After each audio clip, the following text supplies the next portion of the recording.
Yo, my hair back.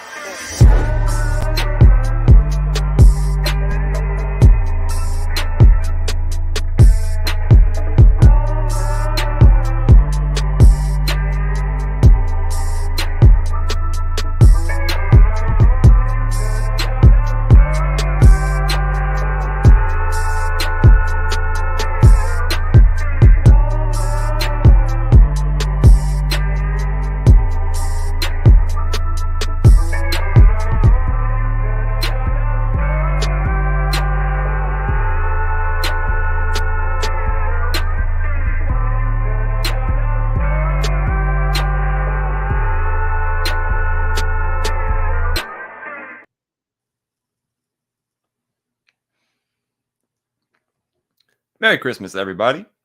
How's everybody doing? I don't have any live viewers yet, and I don't know if I'm even going to keep the stream up or if this is just going to be one of those, I guess, exclusives, if you will. But whenever anybody does enter in, I do hope you enter the live chat, say something, let me know that you're here, because I don't know. I think the live view count is accurate within a range of 3 or something. I don't know, because it's said 0 before, and I've got comments while that was happening. I do think, if you have 2 people, it'll start to show at least one of them. So I am pretty confident in my belief that nobody's listening just yet. But that is perfectly fine. Who cares? And some people will replay, at least before I tune this out. I at least have one viewer now. Welcome to whoever that is. Let's just think about Christianity really quickly.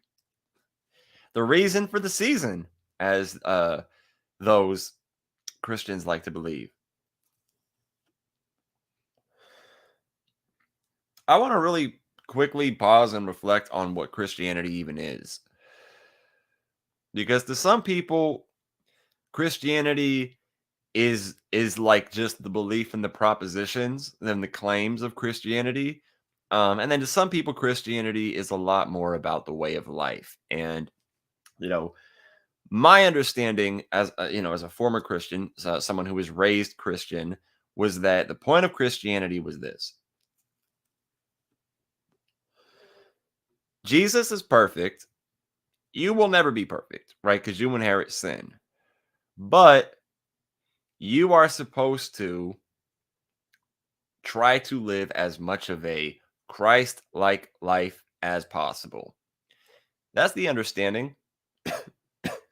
And I mean, a lot of us could disagree on some certain theological roots that has, that Christ's need for the resurrection, or some, disagreements on the atonement, or whatever the fuck.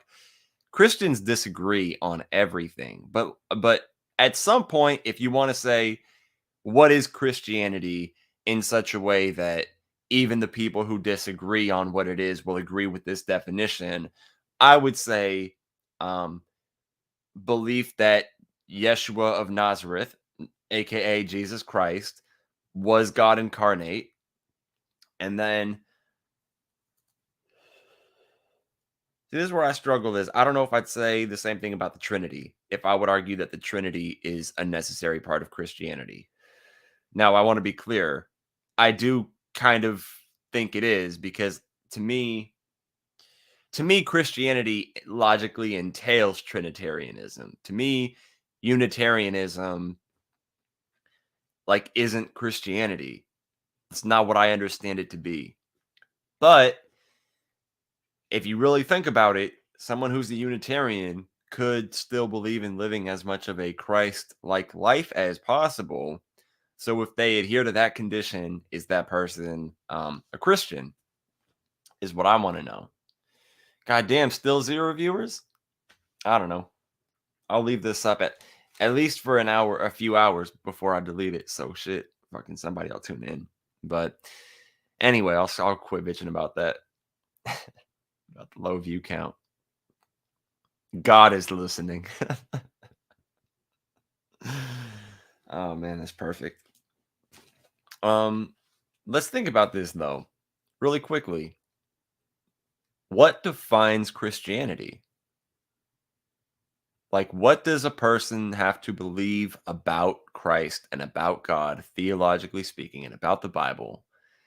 Christians don't all adhere to biblical inerrancy. To me, I'm not going to say you have to adhere to biblical inerrancy to be a Christian, but I'm going to definitely say that here's the thing about divine hiddenness. It's sort of like among the lines of the divine hiddenness. I mean, I really think if you have a book that is from an all perfect being, it's going to be an all perfect book. And if you want to say that, oh, yeah, but then it's, communicated to you in such a way that you don't really understand it, then you're putting limitations on your God. You're limiting God's ability to use language in such a way that I'm going to understand what he intends to convey, right? And you'll notice that some people are better than others at finding the right words to convey the thought that they're having in such a way that the person that's listening to them understands it. Some people are able to find the right words. And and some people, it depends who they're talking to, not just the person talking, but you get the point, right? Um, well, some people are less good at this. They're less eloquent. They have smaller vocabulary, right? They have less communication skills. And you have to think God is the omnipotent, is the best anything, right? That's one of the attributes of God. So God isn't going to have a limitation on his ability to find the right words to convey what he's thinking in such a way that it's going to be understood. It's impossible that a God would fail that. And if he intends for me to interpret it accurately, then it's not just going to be the case that he's going to be able to communicate it accurately. It's also going to be the case that he's going to be able to make sure that I interpret it accurately, which is going to involve making sure that it's translated accurately, that it's not fucked up in some sort of telephone game. And this is one thing where I could at least respect Muslims more is they're not arguing to try to defend something that they think is imperfect. They're at least saying, I think this is perfect and this is the justification.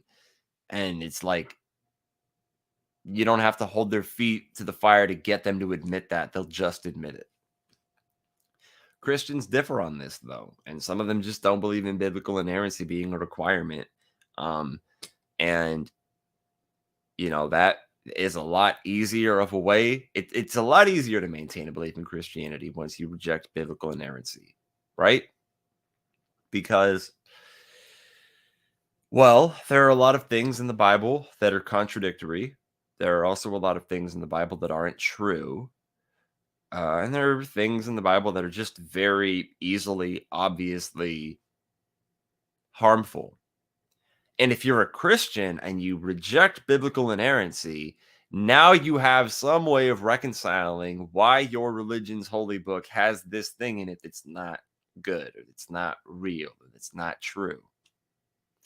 And I've had somebody defend a verse that there's a verse in the Bible, he who spares the rod hates his son. This verse literally condones abusing your children, but not only condones abusing your children, but rather convinces you that if you do not beat your children, then that's a sign that you don't love them. So you could imagine that this is surely going to be manipulating people who are parents into, but I'm talking about people who would potentially otherwise not even do this, hit their kids.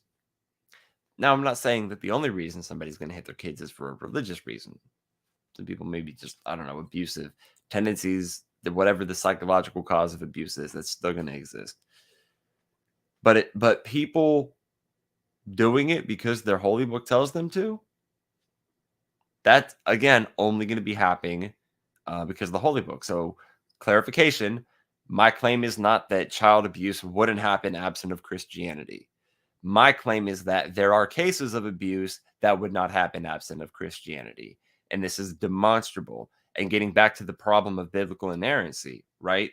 A Christian who acknowledges the psychological data from the past 6 decades that prove beyond a shadow of a doubt that hitting a child actually causes increased aggression, that they're significantly more likely to have drug addictions, have social problems in adulthood if this is done to them, right?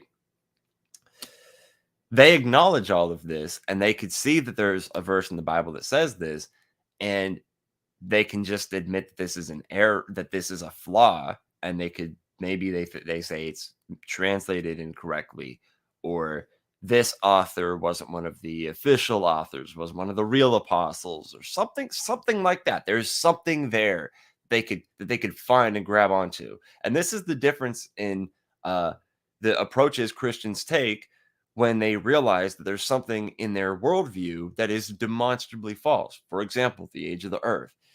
Some Christians are going to deny the evidence that the earth is significantly older than the Holy Book says it is. Some Christians are going to acknowledge the actual age of the earth and now try to either reinterpret what the original text said or just reject the inerrancy that so that they could say that this is wrong, but then somehow, still maintain that this is from God. Again, we're talking about a perfect being communicating imperfectly. Just try to make sense of that. A perfect being who is less than perfect at finding the right words to communicate the idea that he wishes to convey in such a way that it is understood the way he wishes for it to be understood. God isn't eloquent enough. God doesn't have the right words. God doesn't have the words for that. You have to think about this, because some Christians, they just realize it, it's just goofy to say that Earth is only 6,000 years old. They know that. It's goofy to deny evolution. They know that. And since they know that, they accept that this is real and try to then reconcile it.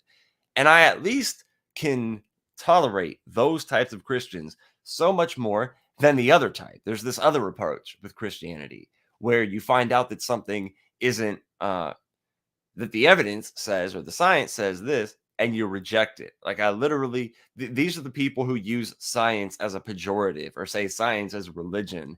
And then it's like, see, the former type of Christians that I were talking about, they would support that science supports Christianity. I disagree with them on that, but at least we agree that we should be like trying to believe that which is reconciled by and accounted for by the most accurate science. I'm sorry. Let me read this.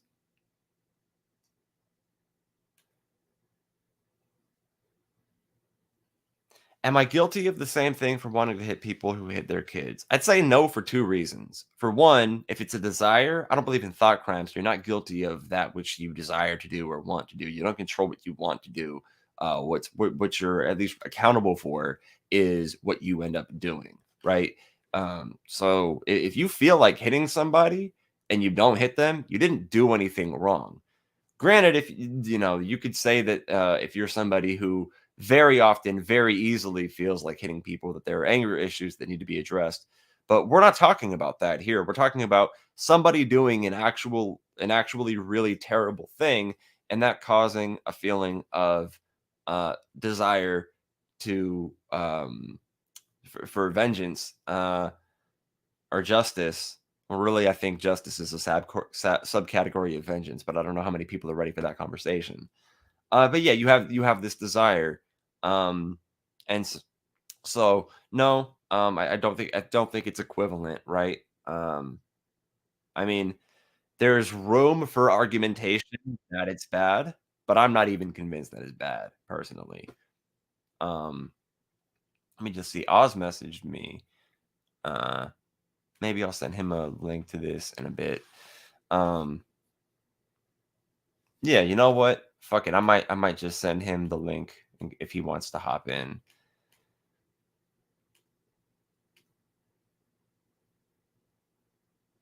And then yeah, that'll be his option. So anyway, I was talking about so I'm glad that somebody's here. I have a viewer. I had two at one moment, so hey, people are starting to wake up, and eventually I'll fucking want to go to bed anyway, so I won't be up here too much longer. But yeah, again, so this is the thing about Christianity is people maintain it in different ways, and some of them are more tolerable than others. But then sometimes I'll see somebody and I'll think, oh, they're the Christian who confronted with scientific evidence for something, accepts the scientific evidence over what the Bible says, but then they try to reconcile why the Bible says what it says. I like that more. It's like more obvious mental gymnastics, but I like it. And then I talked about the latter kind where people reject the scientific evidence because it disagrees with what the Bible says. And that's fucking insufferable. Well, sometimes people who do, the former option with like facts about, the age of the earth or some empirically verified things, I've noticed that, another thing that you're going to have disagreement on, and I guess this becomes more theological, is how people feel about non-homophobic Christianity. A lot of Christians are like of the idea that, well, no, like traditionally we're homophobic. No, they don't like to use that word, but those are, traditionally we think homosexuality is wrong, and this is what we think. And yeah, it's then of course you have the ones that I like more, the ones who are less biblically accurate, right? The ones who are not homophobic, who are affirming of LGBT people. And then this puts me in a dilemma with informing people of when they misinterpret what is it Leviticus? Yeah. Not Exodus. Yeah, not Exodus. Leviticus 20:13. When one lies with a man as one lies with a woman, what they've done is an abomination. They shall be put to death. Some people try to argue that the original Hebrew actually said that a man should not lie with a boy, so that this was actually a condemnation of pedophilia rather than homosexuality. But if that was true, then in the verse in ancient Hebrew, what it would have said was, there's a word for young boy, which is yeled, and then there's the word zahar, which is an older man, or which is just the word for man, right? And you see the word is zahar twice. So if what they were saying was true, you would see if a zahar lies with a yeled, but you don't see that. You see zahar twice. So it is actually a condemnation of homosexuality. But then sometimes I'm like, wait, but do I want to tell them that though? Because then are they, that's not going to push them away from Christianity. That's going to push them away from being accepting of LGBT people. And now they're just going to reject the pro-LGBT version of Christianity, and they're going to take the homophobic version of it instead, because now I just showed them that that's what it actually says. And that's a dilemma. That's a dilemma. But then sometimes people realize that it doesn't align with their morals, and that sometimes leads to good or bad reasons, depending on how they argue or how they think, for rejecting a God. But then, yeah, I don't know. There's a lot about this that is very interesting. And I see I got four viewers at this point. So hello to everybody who is here. Wanted to bring something up. Surprise, surprise, Nietzsche. This isn't a thing that I read initially today. I actually read this like a week ago or so, like I'm farther in the book. But I was, and this kind of ties into what I was just talking about, is I'm somebody who's all about truth and logic and reason, but I realize that I always try to use truth and logic and reason if I want to convince them of something. And truth, logic, and reason aren't what most people use, right? So that raises some questions for me. Do I just continue to use truth, logic, and reason as best as I can, or rather find what works, right? And that takes me to this: the theatricality and honesty of unbelievers. There is no book that contains in such abundance or expresses so faithfully all that man occasionally finds solitary, ecstatic inward happiness, ready for sacrifice, or death in the belief in and contemplation of his truth, as the book that tells of Christ. From that book, a clever man may learn all the means whereby a book may be into a world book, a Vedicum for all, and especially that master means of representing everything is discovered, nothing is future and uncertain. All influential books try to leave the same impression, as if the widest intellectual horizon were circumscribed here and as if about the sun that shines here, every constellation visible at present or in the future must revolve. Must not then all purely scientific books be poor in influence on the same grounds that such books are rich in influence? Is not the book fated to live in humble and among humble folk in order to be crucified in the end and never resurrected? In relation to what the religious inform us of their knowledge and their Holy Spirit, are not all upright men of science poor in spirit? Can any man demand? Can any religion demand more self-denial and draw the selfish out of themselves more inexorably than science? This and the similar things we may say, in any case, with a certain theatricality when we have to defend ourselves against believers. For it is impossible to conduct a defense without a certain amount of theatricality. Think about, like, for example, in formal debates. Obviously, now I'm paused and I'm commenting. There's a certain amount of performance that ties into the way that people have the impression made on them, rather than what's said in the substance of the argumentation. What sticks to people is the performance, right? So anyway, it is impossible to conduct a defense without a certain amount of theatricality. But between ourselves, our language must be more honest, and we employ a freedom that those believers are not even allowed in their own interests to understand. Away then with the monastic cowl of self-denial, with the appearance of humility. Much more and much better, so rings our truth. If science were not linked with the pleasure of knowledge, the utility of the thing known, what should we care for science? If little faith, love, and hope did not lead our souls to knowledge, what would attract us to science? And if in science the ego means nothing, still the inventive happy ego, every upright and industrious ego, means a great deal in the republic of the men of science. The homage of those who pay homage, the joy of those whom we wish well or honor, in some cases glory and a fair share of immortality, is the personal reward for every suppression of personality. To say nothing here of meaner views and rewards, although it is just on this account that the majority have sworn and always continue to swear fidelity to the laws of the republic and of science. If we had not remained in some degree unscientific, what would science matter to us? Taking everything together and speaking in plain language, to a purely knowing being, knowledge would be indifferent. Not the quality, but the quantity of faith and devoutness distinguishes us from the pious, the believers. We are content with less.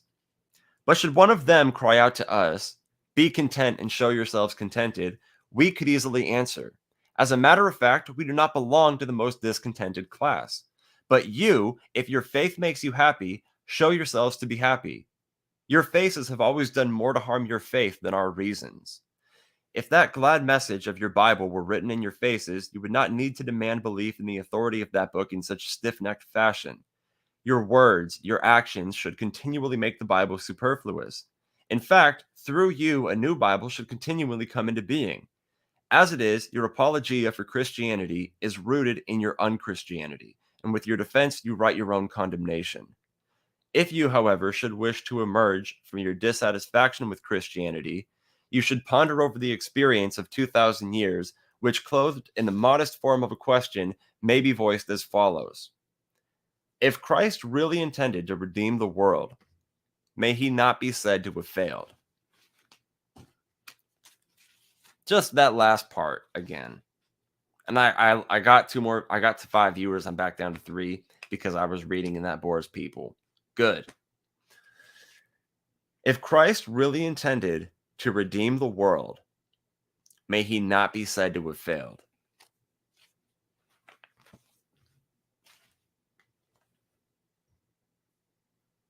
That's a powerful line if you stop and you think about it. Because if you look at the world that we live in and you think about the fact that Jesus came to alleviate something, it's like, man, this motherfucker died in vain. Sorry, Jesus.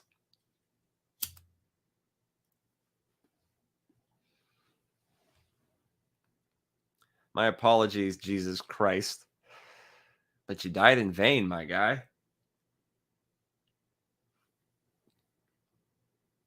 God is dead. We have killed him.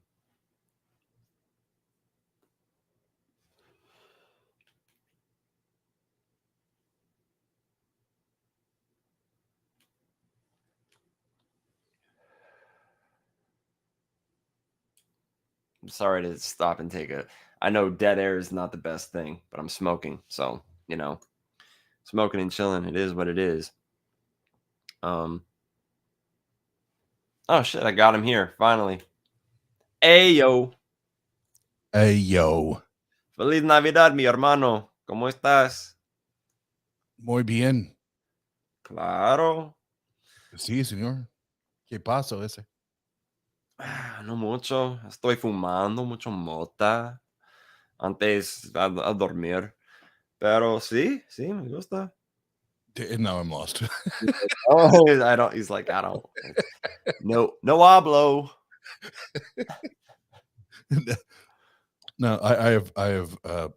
This is not cerveza. This is the harder shit. The hardest shit, dude. You know what I'm gonna tell you is it sucked because I figured it out right before I went to work, so I couldn't really indulge.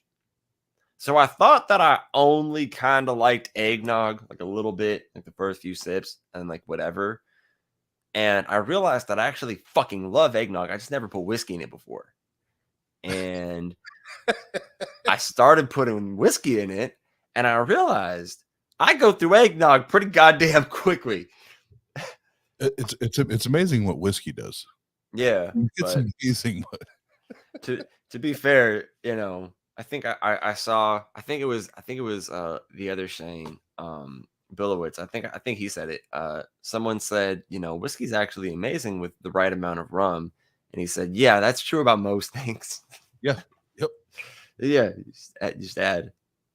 add a little bit of whiskey, a little bit of rum. The only thing I can't, literally the only thing I can't fuck with is tequila. If I get a tequila buzz or I get drunk, it's a guaranteed fight, bro. And that's not even me. That's not even who I am anymore. But tequila, No, tequila, like anyone who drinks. So every alcohol affects everyone kind of differently. Like wine drunk is different from beer drunk, is different from whiskey drunk. But on top of that, there's something about tequila that it is the most different from all other alcohols.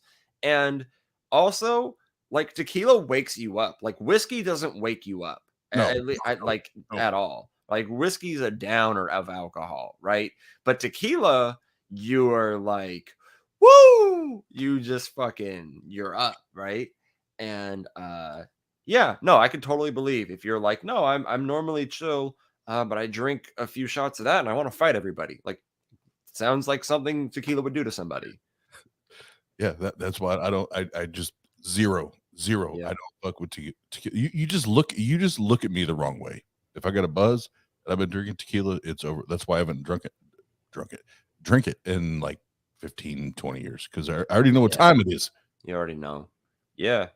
But hey, Mary non-virgin birth, 6 pounds, 7 ounce baby Jesus day to you, Shane the Skeptic. Merry Mythmas. I call it Mythmas. No, I love I fucking it's funny because it's like I always got to be that asshole, but like I'll see like my family and like my some family members will have shirts that say happy birthday Jesus. I'm not fucking kidding you. Like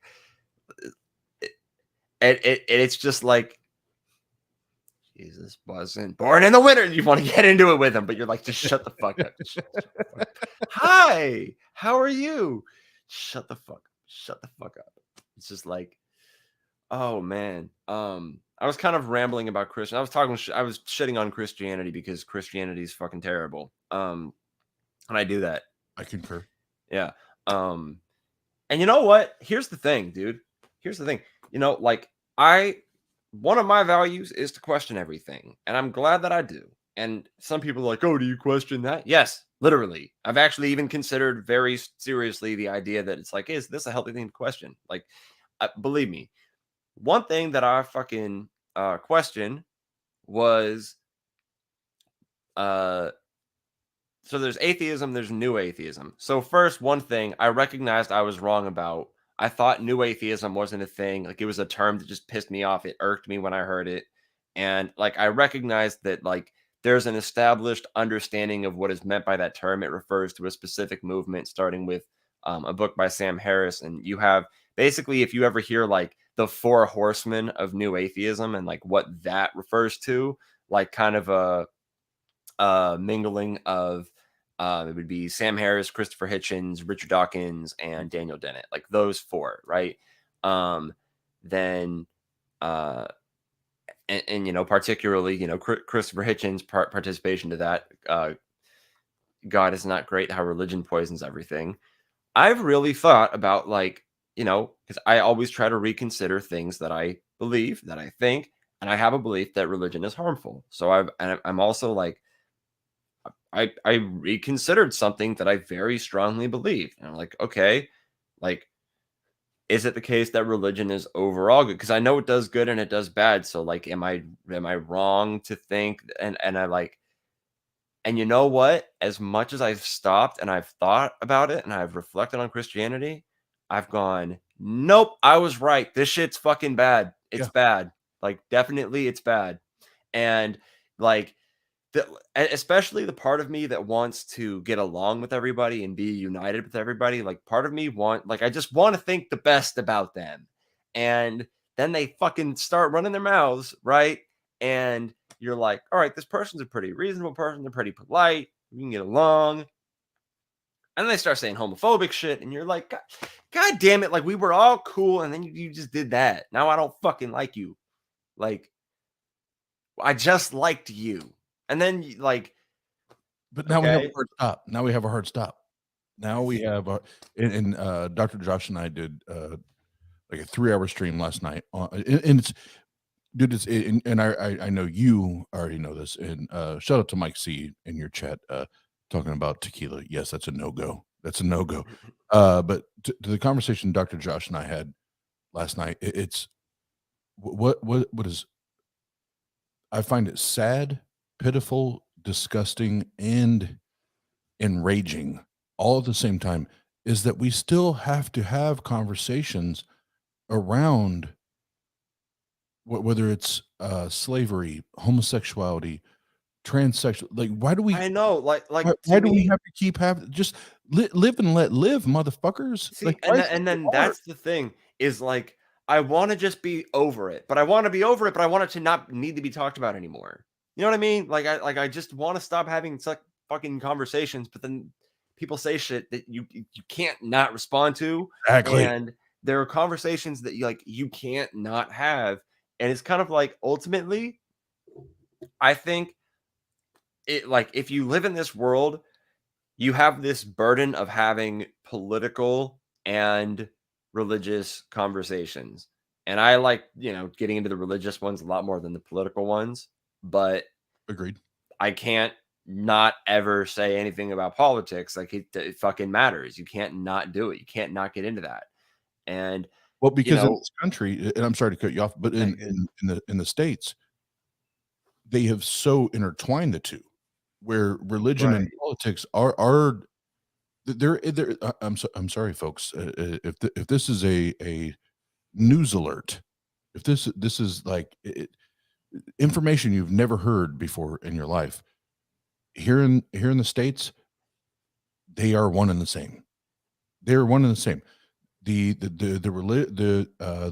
far right Christians impact politics, and politics, the politicians as a whole, even your liberal politicians won't stray away. They'll say they're Catholic or say they're more of a progressive form, but they're still going to claim some form of Christianity or belief because we're founded on Christian principles, even though we know that's bullshit. That's how they know they get the vote. I like Joe Biden. Somebody said, I remember when I watched his inauguration, and somebody said like he brought the Bible from King James himself. Like this motherfucker's Bible was so old. It was like that is an ancient text. You have an ancient text, sir. You've probably had that since you were 4, so it's ancient. So no, that motherfucker old, bro. We have elderly politicians. Both like this is my thing, dude. I've been like and obviously I'm a person who thinks Trump is significantly worse than Biden, but Oh, way worse. like Way worse. Yeah. out of the question. Now, obviously, that doesn't make me someone who has to defend Biden. He also fucking sucks. But everyone's talking about like Trump or Biden, Trump or Biden. What runs down to Trump or Biden? Who you vote? And I'm like, hold on. Why am I the only person who's like not expecting both of them to be alive in 2 years? These like one of them maybe, but both of them. But and then think about it, 6 years because the election would be in 2 years, and then there's a 4-year term. Like, does anybody really think that Joe Biden and Donald Trump in 6 years will both still be alive? Like, it's possible. It's possible. But neither of them look like they've got 6 years in them at all. Shane, I know we're you and I have similar backgrounds. Let's go the reductio route. Let's just reduce it to the absolute absurdity, right? And you and I, we both probably played a game or two or a hand or two of craps, right? And that's what it would be. We're just shooting craps. We're shooting craps. If both of them run against each other again, and it's mano y mano, it's like we're shooting craps. This is a roll of the dice. This is a roll of the dice. Which one actually makes it through the next 4 years? And we don't. No way it's both of them. There's no way they're both alive in 6 years. They can't. And honestly, Trump's like a year or two younger. I think 2 years younger. But he looks like he'll go first. I mean, the motherfucker look like he'll gonna die any day. Like, especially if you see him close up, if he doesn't have, or if his tan is like not up to date, like if it looks off, like sometimes, because like sometimes you recently just got it and it looks fresh, and then a few days go by or a week goes by, and it's like you see him when he like needs a new one, and he's just and you see his fucking face. He looks so old and just ready to die. I guess that's the sound of dying when you're Trump. I don't know why I did that, but yeah, man. I don't know. These old fucking politicians. Yeah, and you're like, religion is very intertwined. And then that's the thing. Part of me is like, dude, I'm seeing Christian nationalism on the rise in our politics, and like the fact that nothing Marjorie Taylor Greene has said has gotten her removed from politics, period. Like, does she still have a job?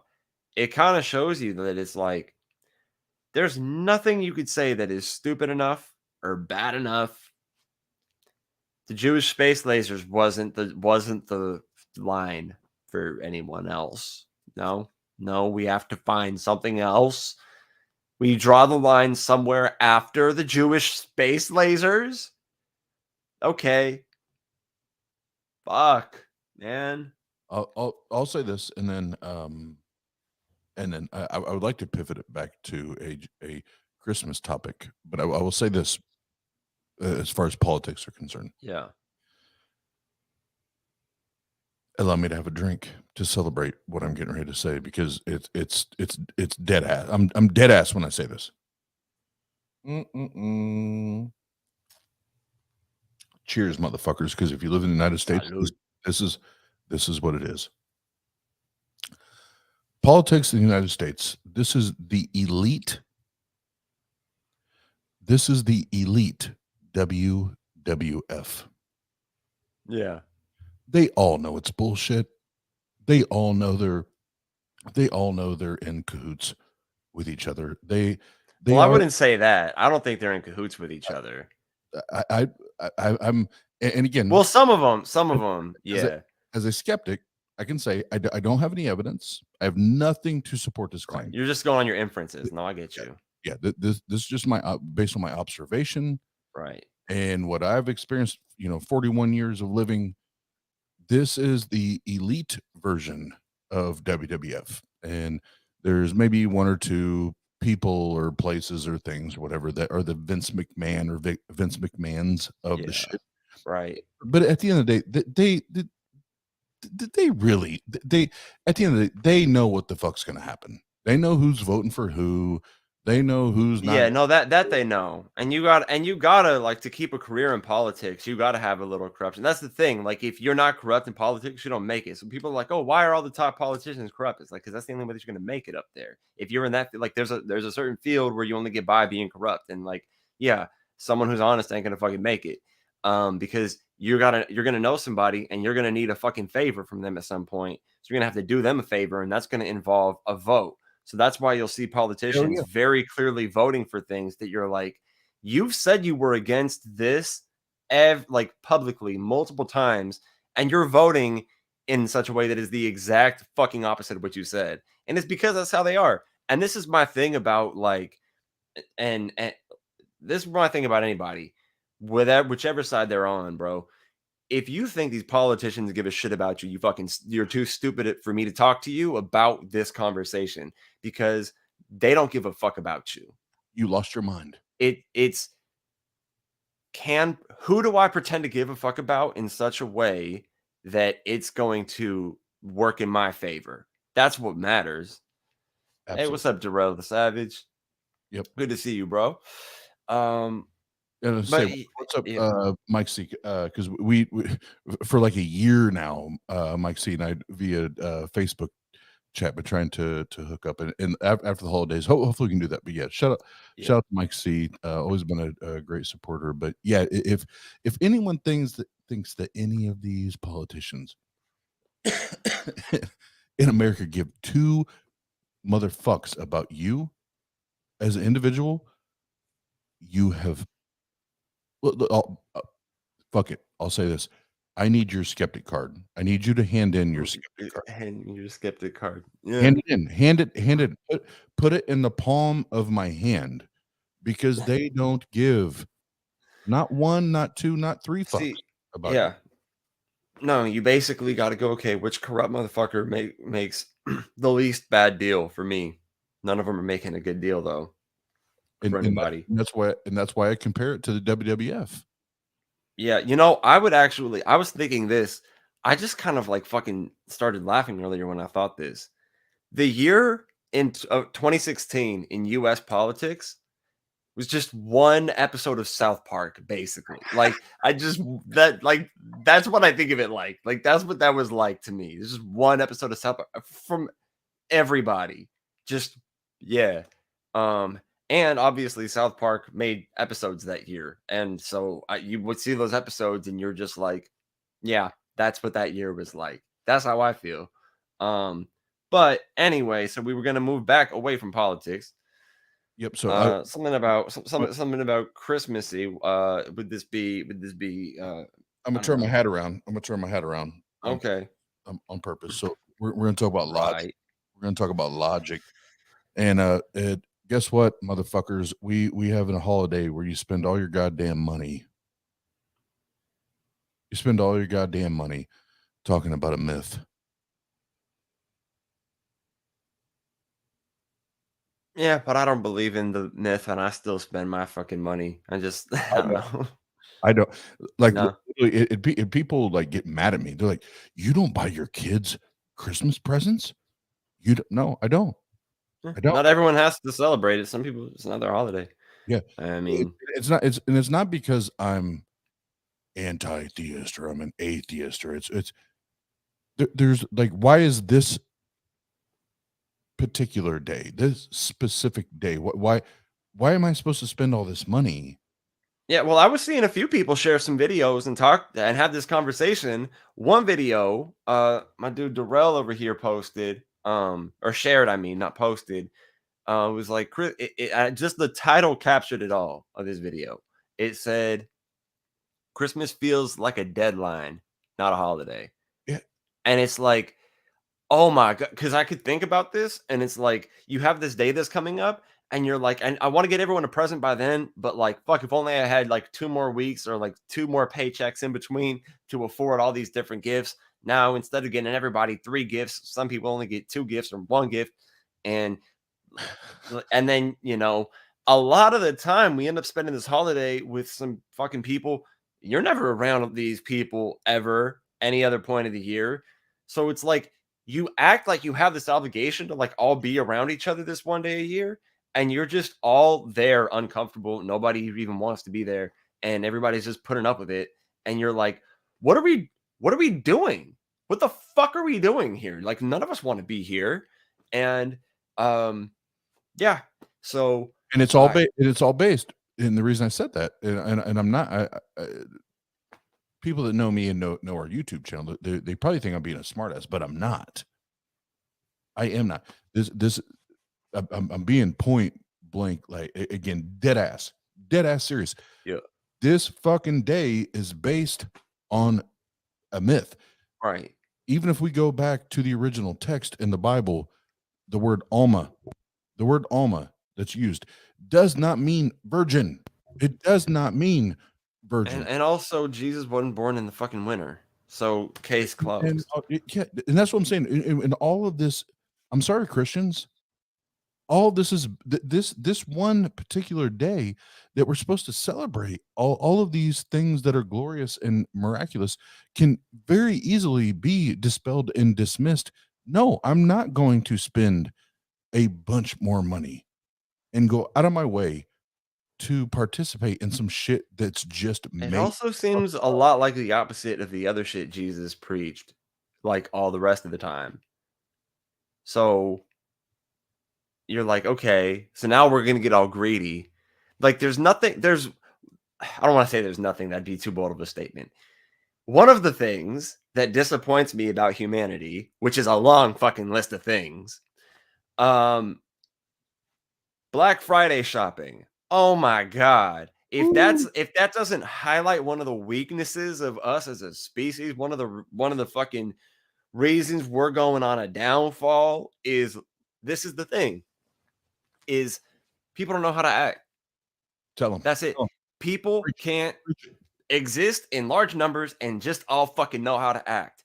And then we have to have all these bullshit, I don't know, mechanisms and things in play. Like for example, we need police, we need government. But I fucking don't like police and I fucking don't like government, right? But I understand that we need them. And this is the reality is there are a lot of things where I feel like yeah, I guess I don't hate humans. I'm just disappointed in them. And if I feel like I hate humans, I've said this recently, I feel like my hate for people is rooted in my love for people because ultimately what I hate about people is that people they bicker and fight and bitch and don't get along when they could and they could be doing better and we could all be more united and thriving better as a species. And we would all on an individual level be flourishing more if we all were more united and less divided about shit. But then there's things that it's like, how do we not be divided over this? Man, look what the fuck you just said or thing, you know? And so, politics and religion, for example, but definitely not limited to those two obvious examples. Yeah, things fucking divide us, man. And the thing is though, some things that it's like if you stop and think about the fact that we have to that holy wars happen, that killing happens, stop and think about the atheism versus theism thing. Okay. Somebody thinks that first a mind existed and then a universe, right? And then some of us think a universe existed and then minds existed as products of that universe. Like we all agree that this shit's here. We just disagree on a long ass time ago what happened first, which doesn't fucking change anything. And it's kind of like when people are like, "Oh, well, what if you were wrong?" Like, okay, if we're talking about just deism, right? Like, what if I'm wrong and there's a God? That doesn't change anything. Now I'm still the same person that's doing the same things. I still have the same values. Nothing about me changes because it turns out I'm wrong and actually there was someone who made all this. That wouldn't make me think differently. So um I don't know, man. And then a lot of people I think, and I've talked about this before, but I got to get into it again right now, is when people have a lot of religions, when people make up gods, they project their own psychology into them. They inject their own ideas and ways of thinking into the gods that they make up. This is what people do, man. People don't like being disbelieved. If you say something, like even as skeptics, and we like empathize with disbelieving things, like when you make a claim and someone doesn't believe you, it's like, it irks me. Like, why don't you believe this? And for that reason, when people make up God, people have made up this idea, they've injected into it that response to not being believed. Stop and think about this though. The vastness of not just this earth, but the universe, bro. The fucking, I mean, even if we just said earth, like we're on an individual level, especially over time, just the amount of time that's gone by, we're fucking all individually nothing. Like way more people have died than are currently alive. Each of us, there's a gigantic fucking universe, and we're all this big. We're yeah. this big in the And the thing is, if there was a God who made all this, sees all these different lives, all these different planets, galaxies, all this different shit going on, why would God care as to whether or not I was aware or unaware that he existed? Why would he give a fuck? What difference does it make to him? Right? Like, think about it. Like, this is what I'm trying to tell people. There are cells on your hand and little germs and things. There are things that exist on you, right? That don't know who you are. And you don't know who they are. Well, you at least know that they exist. They don't know that you exist at all. Right? But guess what? You don't give a fuck because they're tiny microscopic organisms. What the fuck? Who cares? I don't give a shit. I don't even care what they fucking look like. I don't have a microscope for that reason. But if I cared, I'd have a microscope. But the point is, you have microscopic organisms on you that don't know who you are. Now, do you feel any rejection or hurt that they don't believe you exist, that they don't worship you? No. Now, some people want to say it's not perfectly analogous. Well, for one, you would be smaller to God than those things are to you. So there's the first part of the difference in analogy. But addressing what is analogous, the point is, for the same reason, it is so small and insignificant to you that you have no reason to be emotionally impacted as to whether or not it knows who you are or not. God would be so fucking gigantic and have so much going on and knowing so much things and doing so much that he would have absolutely no reason to give a fuck about as to whether or not you believed that he existed or not. So there's just another thing to talk about for Christmas. Well, no, to what you're saying, it is, as a former believer for 30 plus years, now in hindsight, like everything you're saying, yet let the church say amen. Let the church say amen. Because we are, so if this God is this supreme, like oversees the earth, the galaxies, that like all that, like we are those microscopic things that it's just like who and what are the fuck are you? Yeah, and even without the insignificance due to the size, it just doesn't make sense. Like if God wanted me to know he existed, right?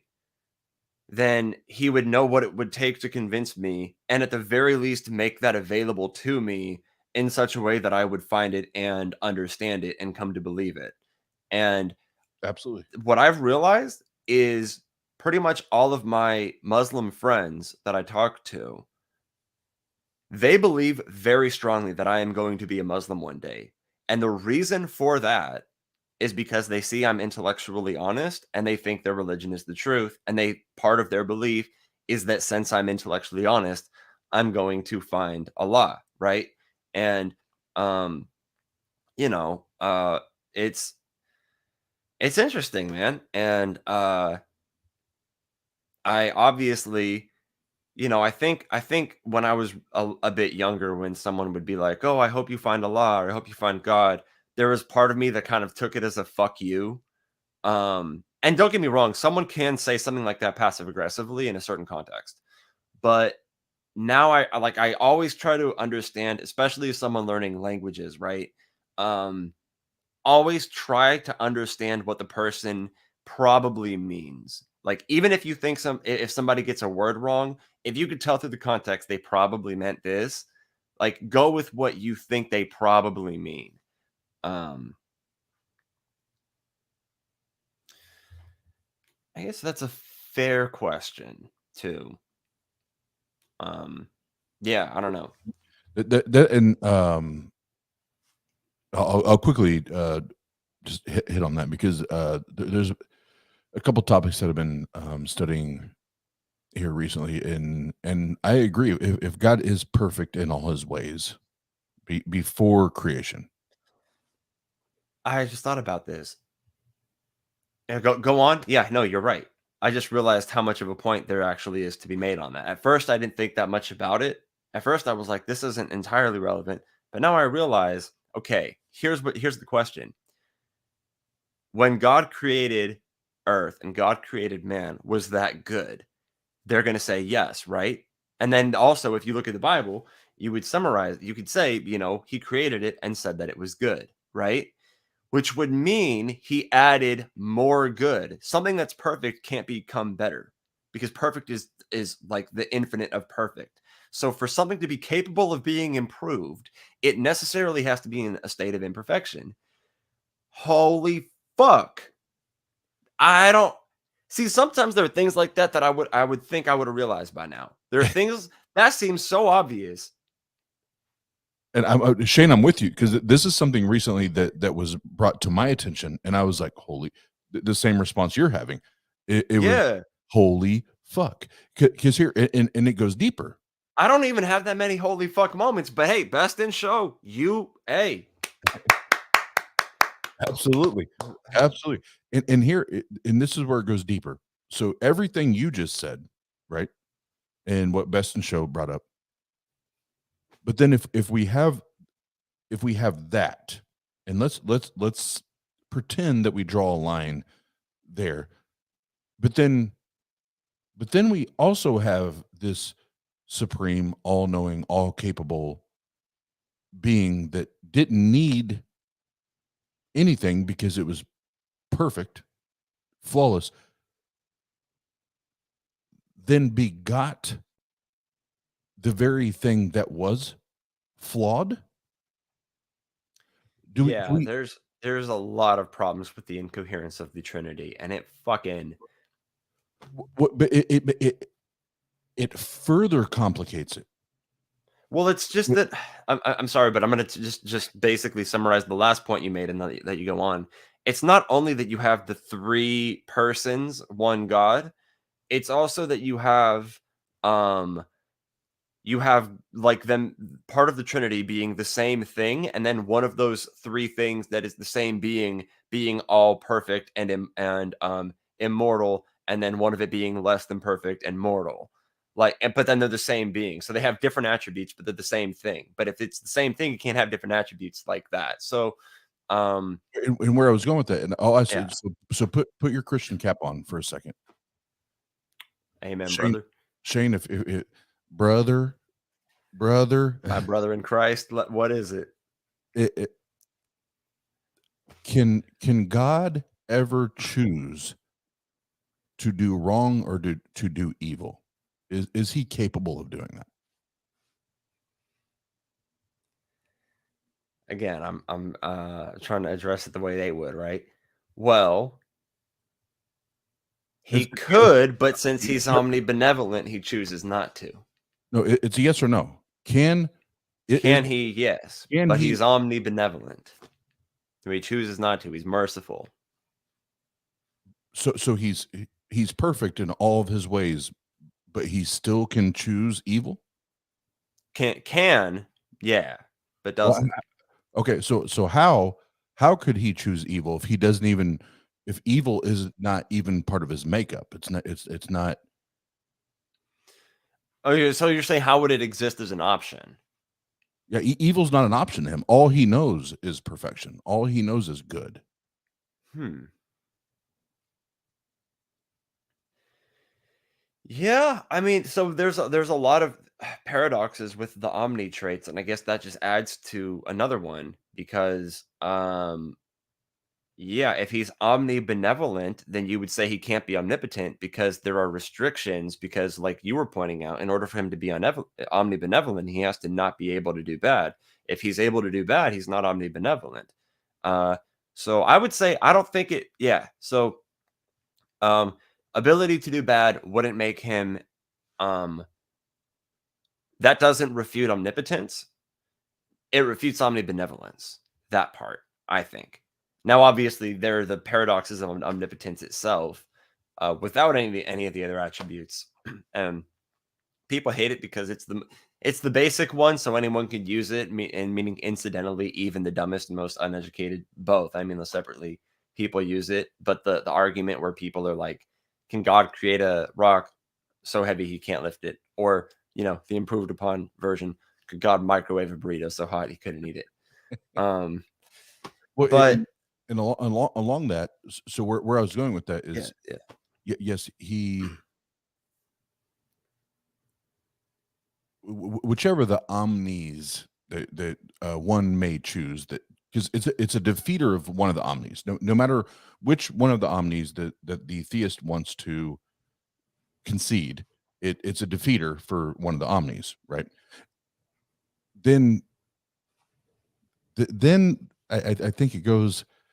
I think it goes a step further, because then if Jesus is God, if you're a Trinitarian, right, if Jesus is God,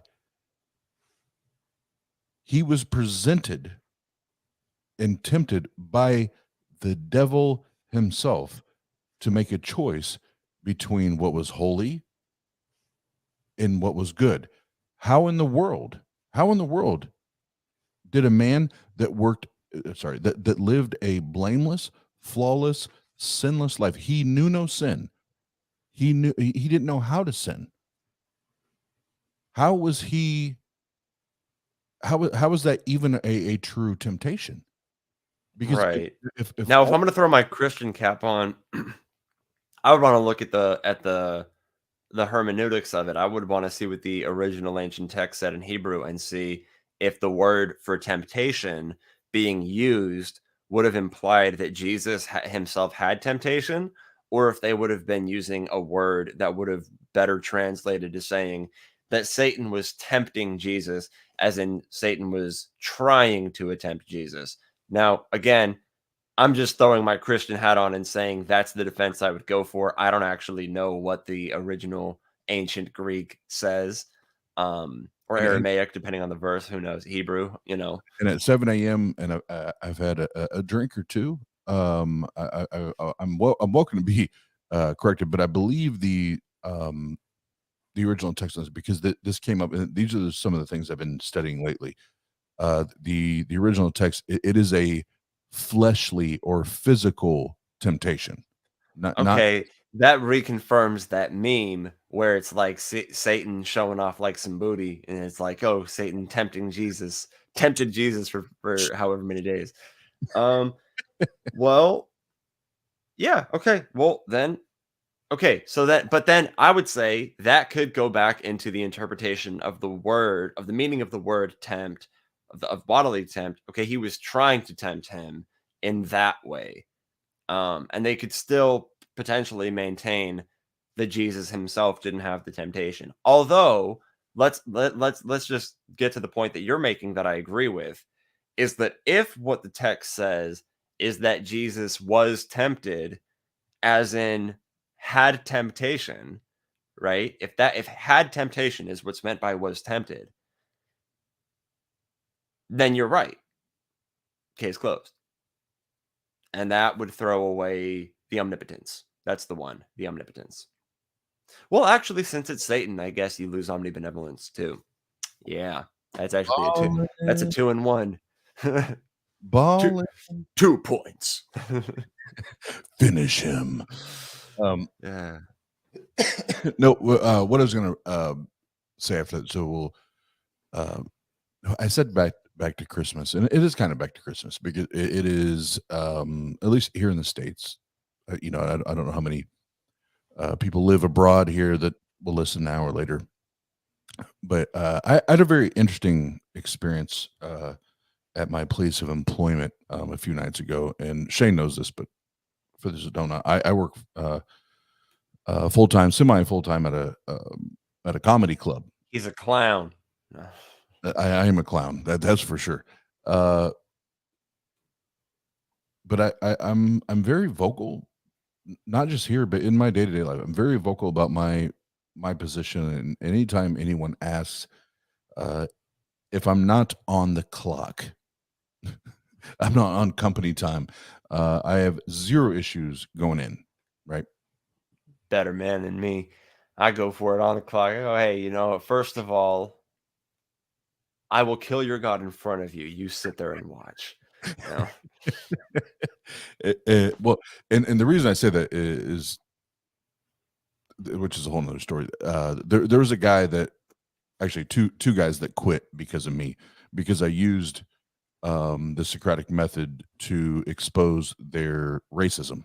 Yeah. And they quit. They on the spot quit because I exposed the bullshit. But I like that that's what racists do these days, though, because racists used to, be different. Racists now will be like, nah, rage quit. I don't know, yeah, leave. All right, bye. Yep, and that's where I told my boss, I was like, "Are you really that upset?" I mean, I probably saved you a lawsuit or two, Yeah. in the process. But the other night it was crazy because with all this shit that's going on with Kanye West, right?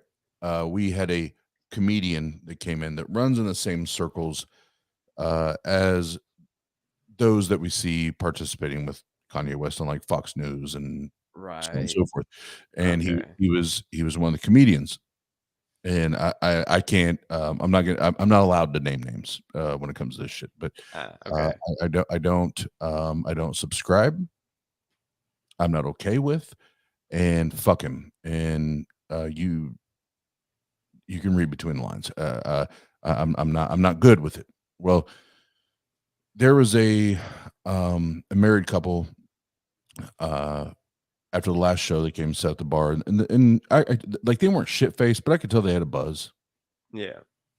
And they sat down, and I did this small talk, whatever that a bartender does. That's what I do, entertain and Yeah. have conversations. And the wife was like, "Oh man, that guy, he's hilarious. Did you get to listen to him? Don't you think he's funny?"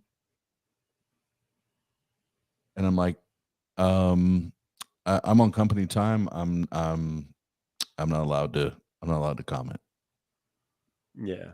And she was like, "Oh, that means you don't like him." I was like, I did not say that. I just said I'm on company time. I'm on the clock. I'm not allowed to comment on the comedians, whether I like them or dislike them. Right. Both ways, not just one way. And she's like, "Oh no, I know what that means." Okay. Oh So, man. so rather than you just talk, I'm just going to ask you questions, and I'm going to get I'm going to get to the bottom of this. And long story short, Shane, no joke, like it was 30 to 45 minutes. She badgered me, like question after question, and it went from, am I a liberal? Am I a leftist? Am I an atheist? Do I hate God? Do I believe in God? Like for 30 or 45, like all of these questions. The entire time I'm just cleaning the bar, because it was at the end of the last show, right? Cleaning the bar, doing my job. Right. And it finally happened. It finally happened.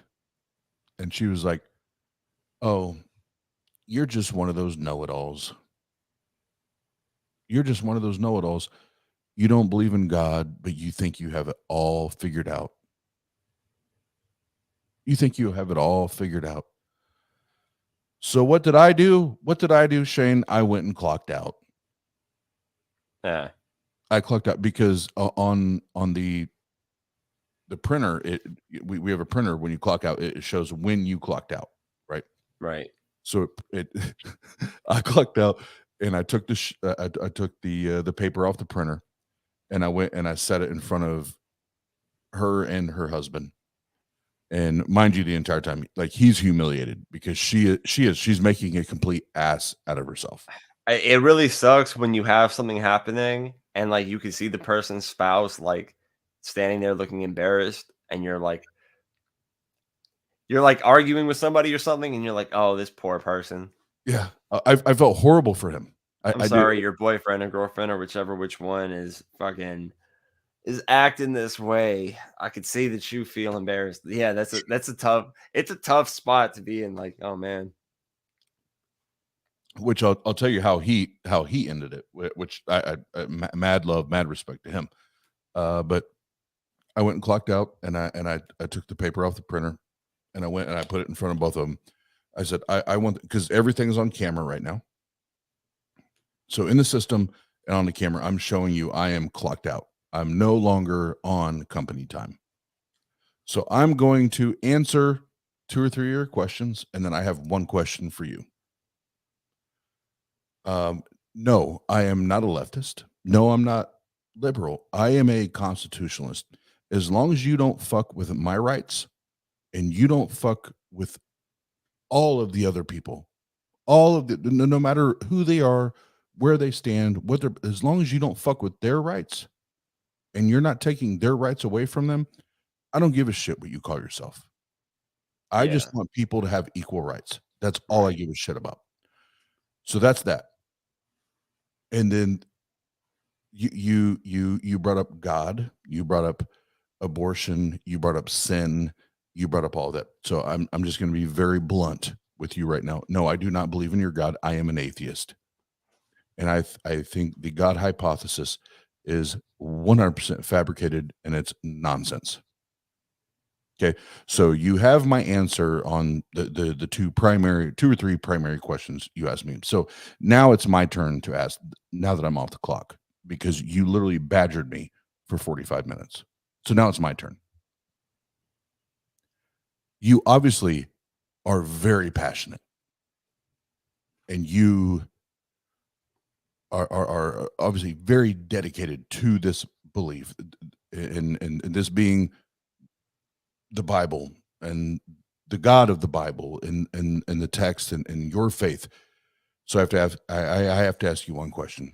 I have talked to, I don't know how many Muslims that live on the other side of the world that hold the same passion, that hold the same conviction and the same charisma that you do for their faith. Why is yours, why is your position, your belief, your God the correct one? And if you can answer this, and at this point, like, the people in the bar, like, they were staring at me Yeah, because, I've had some conversations where everyone in a restaurant or bar was staring at me. That happens. yeah, it's like, employees, the other people at the bar, like, they're staring, and I was like, I Yeah. will literally reconvert back to Christianity right now if you can answer this question. Why is your faith, why is your God in your book the one and only true God and holy text? Why is it that one? Oh boy. Oh boy. Shane, she literally jumped out of her bar stool. Like, Imagines the she, face you got. oh, and I just had this shit eating grin on my face because it's like, when you do that, and I did it so calmly, that makes them even more enraged, right? Is the Yeah. fact that I did it so calmly. Yeah. And I asked that, and she literally jumped out of her bar stool, and she was like, "There's only one true God. How dare you? Yeah. How Okay. dare you?" I have to. How do you know that's it though? I agreed with you. There's one God. Okay, cool. Which one though? How do you know it's yours? There's And one and it's mine. when I asked that question, rather than answering the question or trying to be my headphones are, I can't do it. Rather than trying to be logical and trying to think through it and talk through it, literally jumps out of the bar stool and starts screaming at me in the bar, Yeah. screaming at me on why her God is the one true God. And this is how it ended with her anyway. I let her do her thing. I was like, all right, ma'am, it's all good. Like I'm good. I'm good. This is what we're gonna do. This conversation is over. I'm going to go clock back in now because I still have to finish my job. But I cannot have this conversation when I'm on the clock. So I'm going to go clock back in, and I'm just going to give you forewarning. Once I clock back in, if you bring this back up, I will have security escort you out of the building, because at this point, now you're just being disrespectful, because I've been decent and calm and cool with you the entire time. And when they left, I have to give a shout out to the husband. The husband came all the way to the other side of the bar, shook my hand. He was like, dude, I don't know how you did it. I don't know how you did it, how you stayed as cool and whatever. And he gave me, it was like a $40 or $50 tip. Oh, that's great. He was like, I don't know how you did it, but I appreciate that you did I it. always also, if I'm with someone like a family member or something, and they're like rude to the server, I always give the server a nice tip. And Yeah. I'm like, okay, I'm like basically sorry for this person kind of thing. I always feel that way.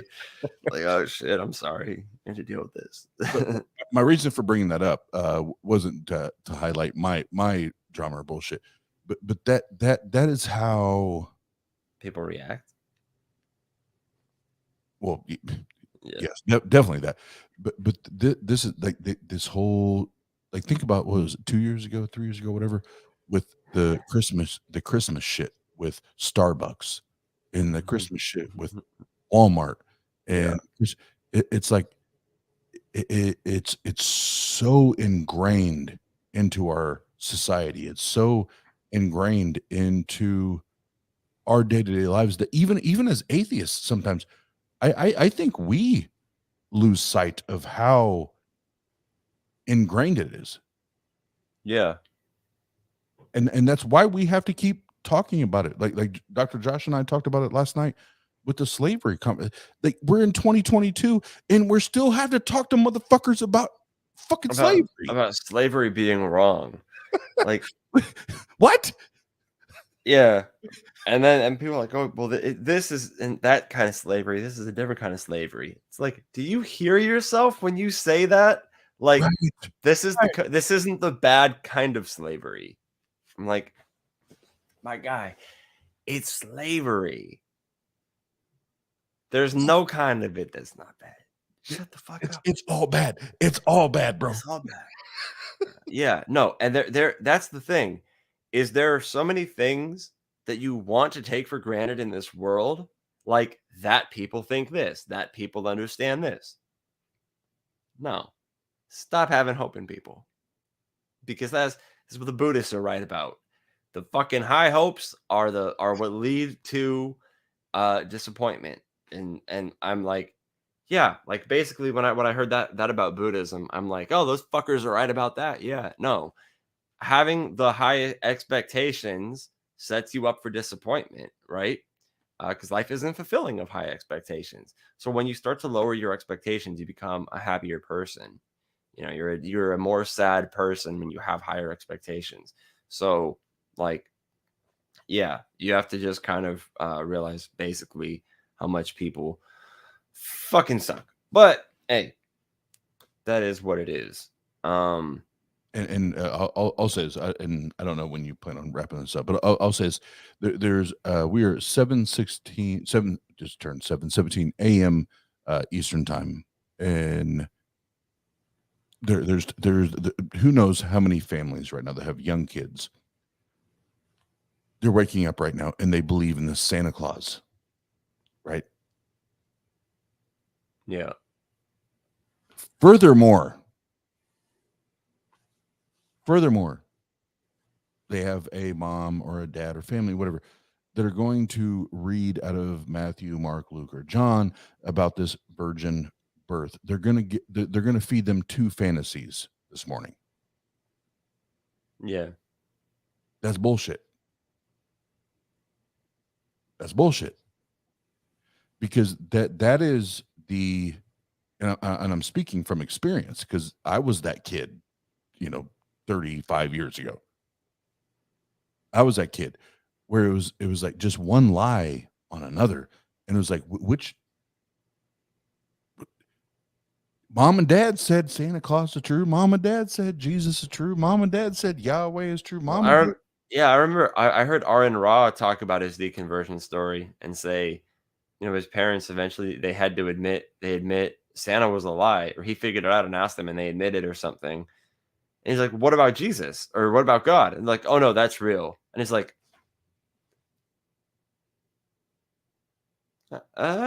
Exactly, and so bro. I've actually heard some atheists argue for teaching their kid in belief in Santa Claus for the sole purpose of it being a lesson you learn because you're gonna figure out the Santa's not real one day.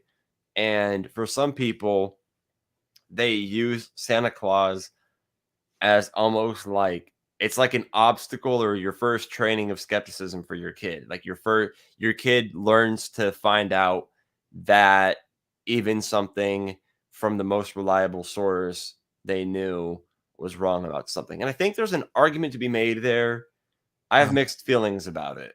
I no, don't know. no. But As either way, I'm not passionate about my view on whether people teach their kids Santa Claus or not. But I think it's an interesting conversation because I do think there are good arguments for not doing that. I think it's sorry to jump in. Yeah, go ahead. Having 4 kids of my own, I will tell you right now, for me, it's bullshit.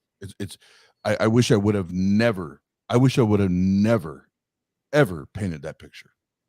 I wish I would have never built this narrative that there's this Santa Claus guy that just drops down the goddamn chimney and does this shit. Because guess what? That same part of their brain, now they believed me, and I believed it too at the time, but they believed me that there was this dude that died on a cross, and after 3 days he rose from the dead to save all of humanity. And they believed me because they believed that shit. That for me, that's what's problematic. Yeah.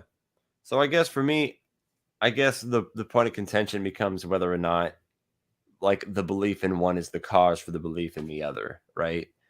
But no, I'm definitely still on like, you know, uh I don't know. I like the approach Neil deGrasse Tyson explained, and I think this is what I would do if I have kids is you tell them I heard there's this thing called Santa Claus. I heard there's this thing called the Tooth Fairy. I heard there's this thing called the Easter Bunny. And you do the traditional things for the presents under the tree, the Easter eggs, money under the pillow, all that. But you don't tell your kids that it's real. So you don't lie to them. But you leave your kids with the ability to reason with what they find out and what they know. And they might first start to lean toward, okay, presents are under the tree.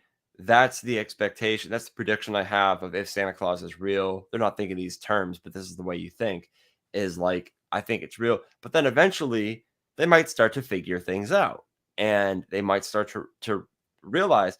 And this way you could still give your kids that all of these things as these fun little things for them to figure out are not real.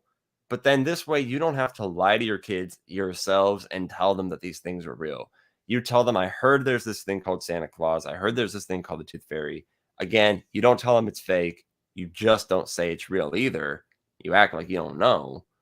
And then, if you have kids, I would imagine a kid of mine would pretty quickly be like, Would you do that with the same shit let's bring it as most current and what I know you and I are aware of. Would you have that same position with something that Kanye West would say right now? the position of Like I've heard from Kanye West that this is true. But no, I wouldn't. And the figure out. reason is because they're not comparatively consequential beliefs, like the consequences that could follow from my kid thinking that this is the explanation for the events are already true. The truth is there are presents under the tree, but they could be wrong about the explanation for why that's the case.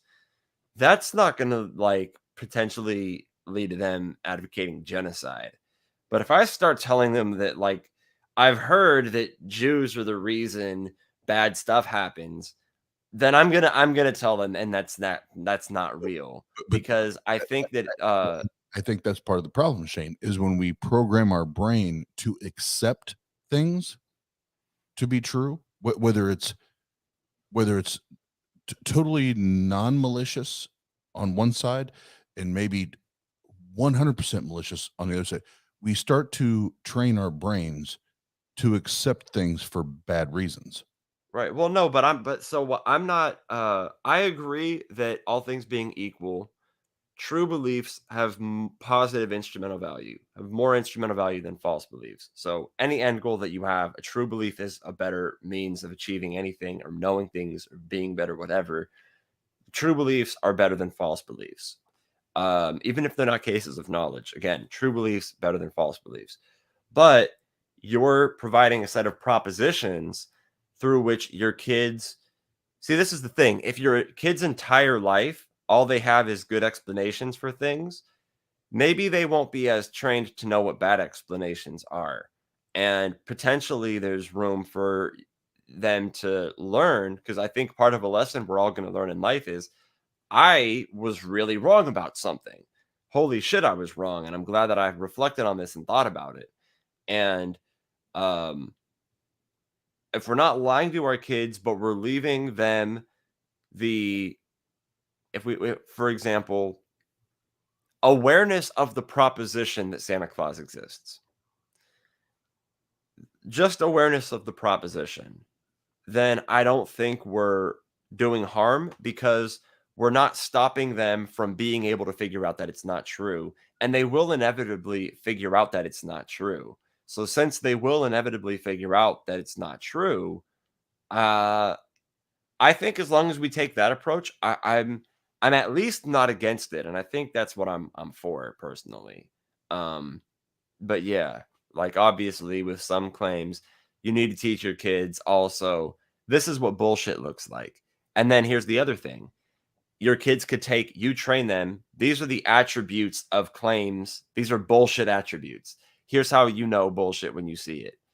Your kids will then start to find those attributes and things that you said, right? And yeah, I don't know. I think that approach is the right one with Santa. Um, yeah, well, Tinkle Tink in the chat. No, I'm not a Mason. I am 100% a skeptic, atheist. I Right. don't. And actually, what I was getting ready to say this, but what Gary Priestley just said it. The white lies.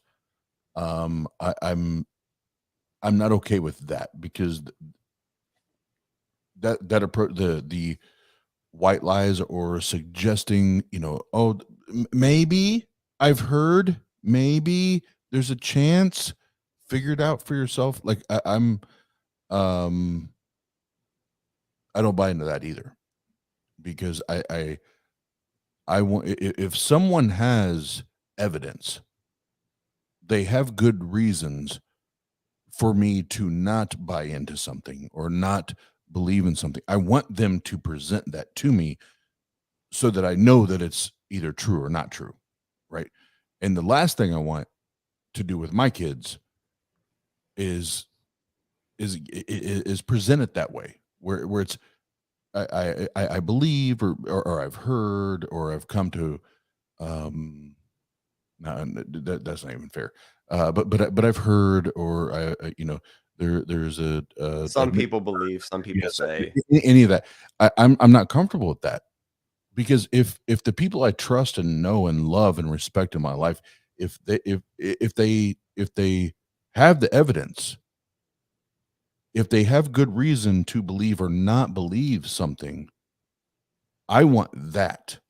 I don't want. I'm not really Right, interested. but not everybody wants that same thing. And also it's just the difference of providing an opportunity for them to again, so you say this is a claim, and then maybe they ask you something. Do you believe it? You don't have to lie. No, I don't believe it. And maybe it goes as quick as that. And it goes, do you believe it? No, I don't.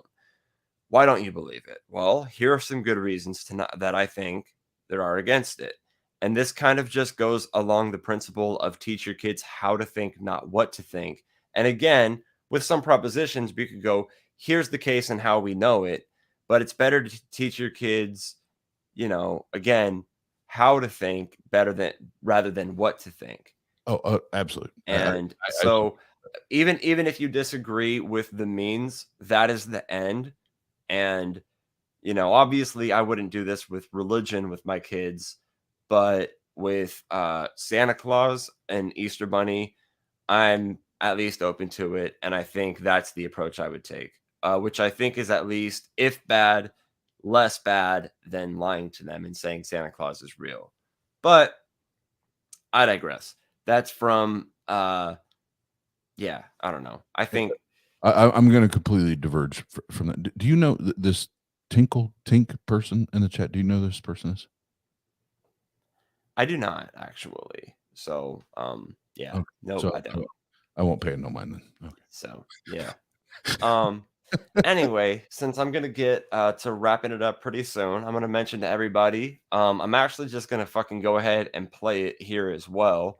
That I'm working on a documentary, and I made a trailer for this documentary. Um, and I am honestly really excited to get this thing going. So, the documentary is called "The Streets of Austin."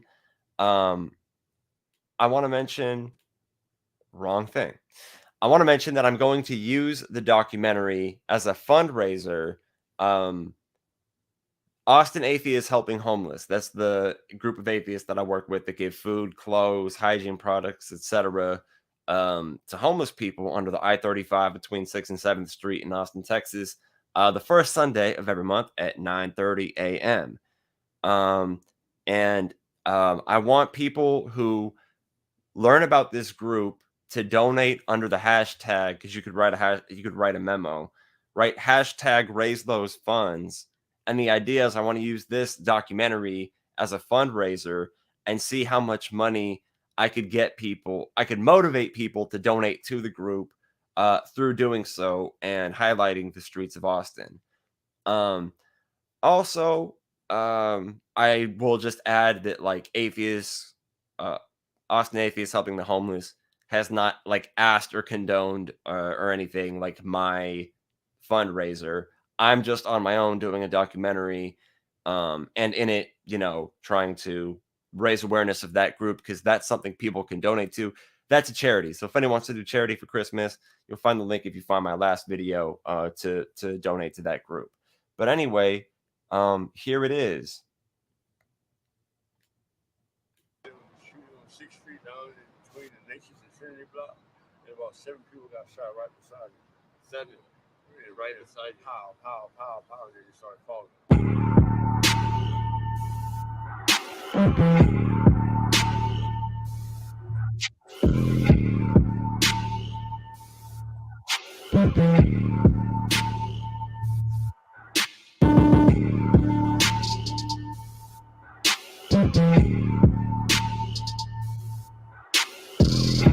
I've seen it.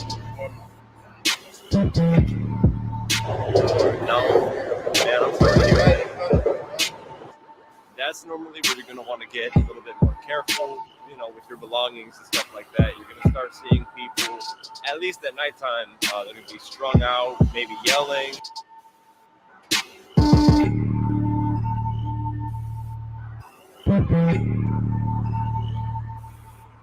Subscribe. Let's not forget that part. So, yeah, that's what I'm working on, everybody. I'm working on a documentary highlighting the streets of Austin. I'm talking to people out there, finding out some crazy shit. Yeah,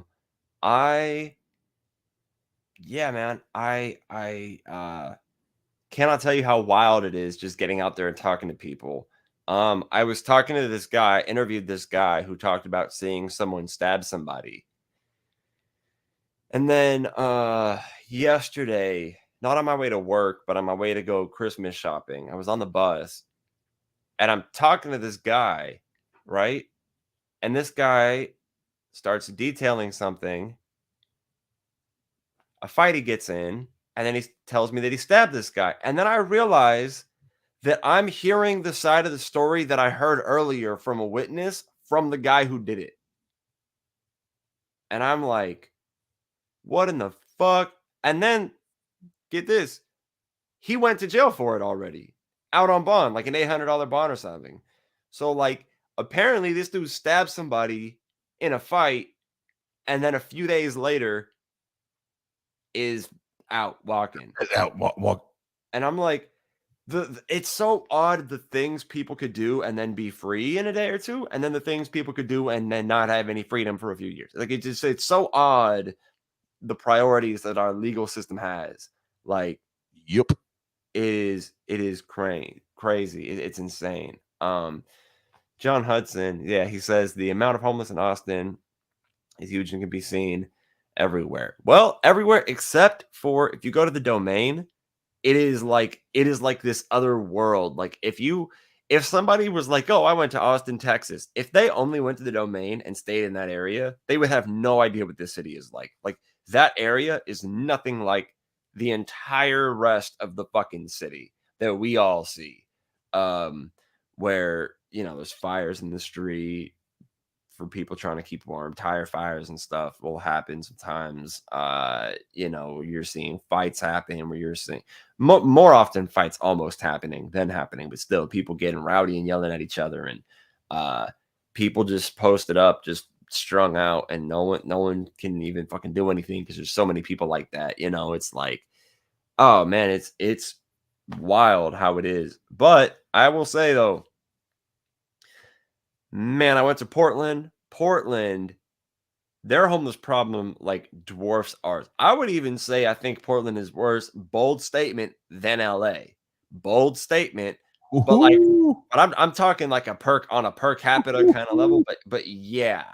And some people might go, what? But in LA, I've seen people put 2 planks up in a tree and sleep on that. Like, yeah, that sounds exactly like something you would see anywhere in Portland. In Portland, you could be walking across the street and there could be like a little island, like just a little like section of like concrete in the middle of the street.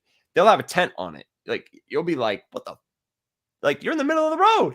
This is where you stay with your tent. Your whole tent is right here. Like, wow. Yeah, no, it's like wild. But I guess I try to highlight the fact that like any of us could end up out there, and I understand you have to ignore them sometimes. You do not always have an arm. If you especially got like some shit to do, and they're like strung out and come up to you talking, like very often, you absolutely have to just fucking like keep going and ignore them. But if you could take a day where like I'll be like, all right, I'm gonna go downtown and I'm gonna talk to the people of the streets, and I'm gonna if somebody comes up to me trying to talk and everybody's ignoring them, I'm gonna be the person to not ignore them, and let them have a human interaction and feel heard by somebody and acknowledged by somebody. And again, even I who go out and do this, bear in mind, I have to fucking ignore them sometimes and just keep doing whatever I'm doing. So don't feel bad about, having to do that like that. If you live in the city and you don't know how to like ignore somebody and keep walking, I just can't imagine the shit that you would get yourself into in any given city. Like, life in the city, any city involves ignoring a motherfucker and going about your business. Yeah. Yep. And that's in any big city. Like there's there's a time and a place. There's a time and a place, and know your own boundaries. Have your own boundaries. Know that, respect that. If not, not all of them, but there's some that will 100% try to manipulate and take advantage of it. So Yeah, and again, yeah, also like manipulate, take advantage. Some people. I won't say that I've never regretted helping someone. I No. more often don't than do. But like, I went and I bought this lady a bunch of stuff from the store, and then she started yelling at the people at the store, and I was like, oh, like I just brought her back here by like coming here to buy her stuff, and now she was like yelling all this shit at them. One of the things was, "Ha, you're my slave, bitch," because like she got them to get something to her, and like it just like, oh, like I'm literally just out of the kindness of my heart trying to get you some food. Like you said you wanted something sweet. I made a deal with you. I'll get you something sweet if you eat some fucking nutrition bars and some healthy shit too. And I'll buy both. Okay, cool. Had to have spent like $18 on 18 or $20 on fucking just a bunch of small things. And first I'm feeling good about myself. Like she has a few things to eat.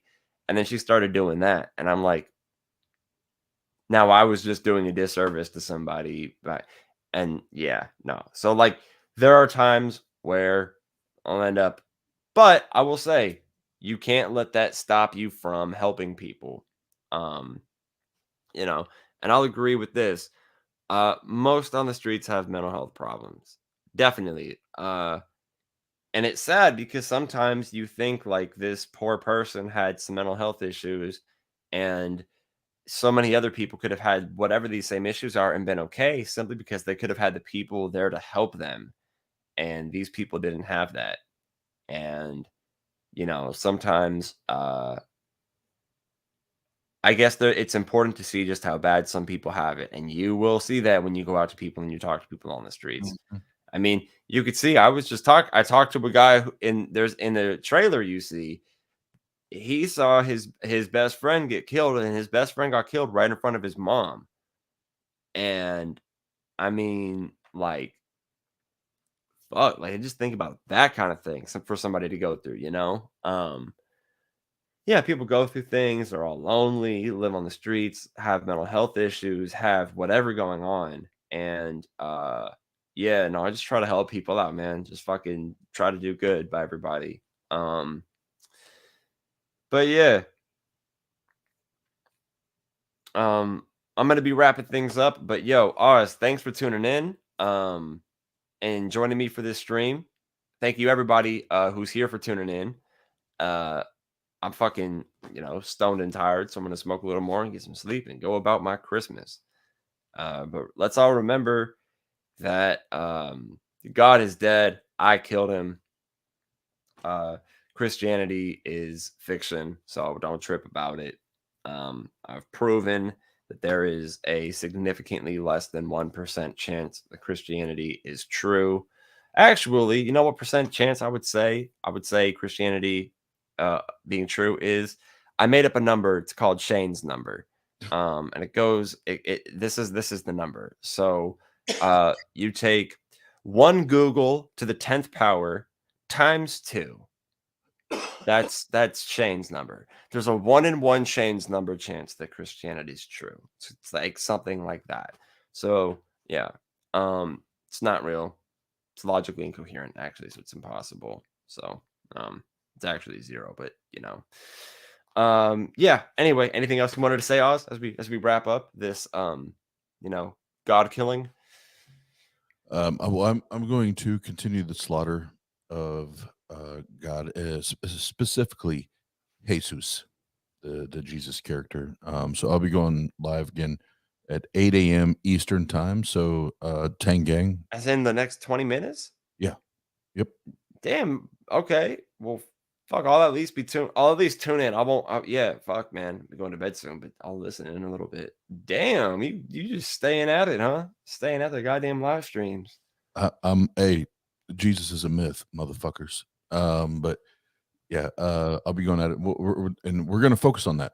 We're going to focus on as much as we can, because then other people come up, they bring up other topics. But the main push is Jesus is a myth, and if Jesus is a myth, that just fucking crashes the entire belief system. Yeah, but no, the belief system also crashes absent of Jesus being a myth. So That's and I know that's a separate topic from what you're going in on your stream, but for everybody who doesn't know, where Oz and I disagree is on whether or not Yeshua of Nazareth was a historical figure. But I guess the point is about that, though, is whichever of it you take, Christianity still collapses because it's logically incoherent and dependent on a bunch of things that are also demonstrably myths.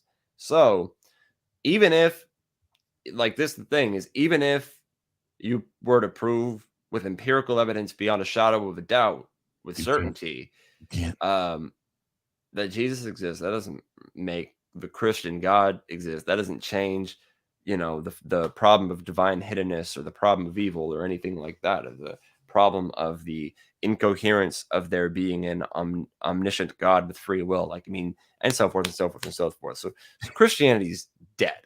But we know. Anyway, go overkill, right? Do your thing.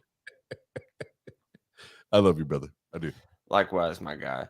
All right, man. Well, I get to hit that closing. Everybody, I wish nothing but health and happiness for you and everybody that you love. Stay safe and help a fucking homeless person sometime soon. You know what I mean? Hell yeah. Anyway, hell yeah. Like.